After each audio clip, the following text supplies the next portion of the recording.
नमस्कार साथियों, मेरे YouTube चैनल पर शिक्षा विभाग से संबंधित नवीनतम अपडेट्स पाने के लिए सब्सक्राइब कीजिए, बेल आइकन को प्रेस कीजिए और ऑल नोटिफिकेशन को ऑन करके रखें, जिससे नवीनतम अपडेट्स आपके मोबाइल पर तुरंत मिल सके। साथियों, शिक्षकों के ट्रांसफ़र के संदर्भ में अपडेट है।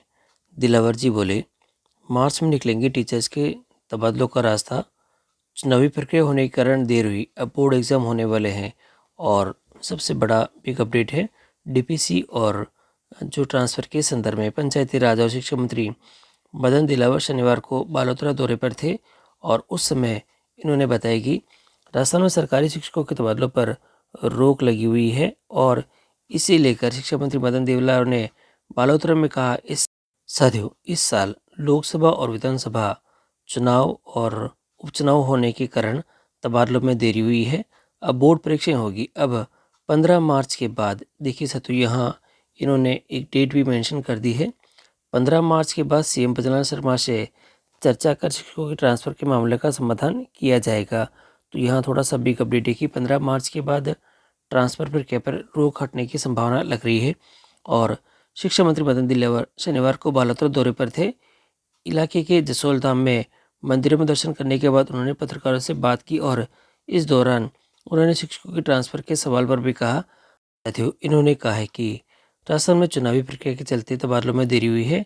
इस बार संयोग ऐसा रहा है कि एक के बाद एक चुनाव आ गए हैं, फिर अर्धवार्षिक परीक्षाएं आ गई है, अब विधानसभा सभा चलने वाली है साथियों, और बोर्ड एग्जाम शुरू होने वाले हैं। तो क्या ऐसे समय तबादले होने चाहिए? इसलिए शिक्षा विभाग का शिक्षकों के तबादलों न करने का फैसला ठीक है। 15 मार्च के बाद मुख्यमंत्री से चर्चा करके शिक्षकों की समस्याओं का समाधान शीघ्र किया जाएगा और ये इनकी तरफ से बड़ी अपडेट है। और तृतीय श्रेणी शिक्षकों के तबादलों पर 7 साल से प्रतिबंध है। वरिष्ठ अध्यापक व्याख्याता और प्रिंसिपल के ट्रांसफ़र 2 साल से रोक है। यह स्थिति सरकार के सबसे बड़े माने जाने वाले शिक्षा विभाग की है और 4 लाख शिक्षकों को यह दर्द अब आक्रोश का रूप ले रहा है।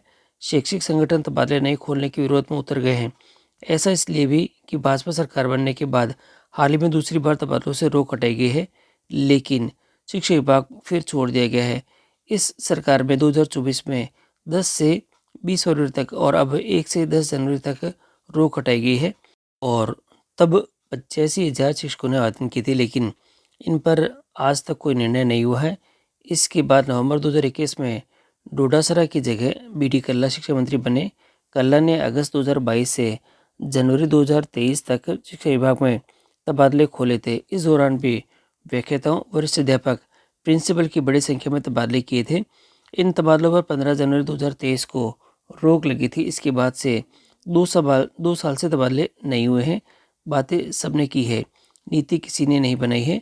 कांग्रेस सरकार हो या भाजपा, शिक्षकों की तबादला नीति बनाने की बात करती है, लेकिन आज तक तबादला नीति नहीं बनाई है। और पिछले दिनों मंत्री दिलावर ने भी नीति बनाने की घोषणा की थी, लेकिन अभी तक ये कागजों से बाहर नहीं निकल पाई है। शिक्षक कर्मचारी के कुल पद है 5,67,668 है। भरे हुए 4,18,550 है। और प्रारंभिक शिक्षा में शिक्षक कर्मचारियों के कुल पद 5,67,668 है। भरे हुए 4,18,549 है। प्रारंभिक शिक्षा में टीचर 1,72,641 है। माध्यमिक शिक्षा में टीचर 1,97,632 है।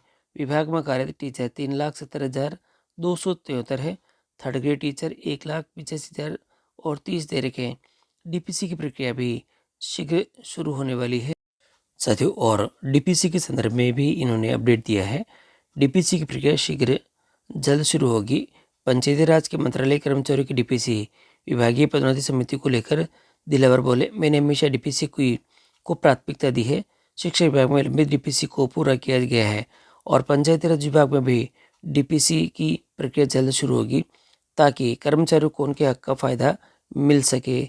तो डीपीसी भी शीघ्र शुरू होने वाली है और जल्दी इसके बारे में आप सभी को यहाँ पे अपडेट देखने को मिलेगा।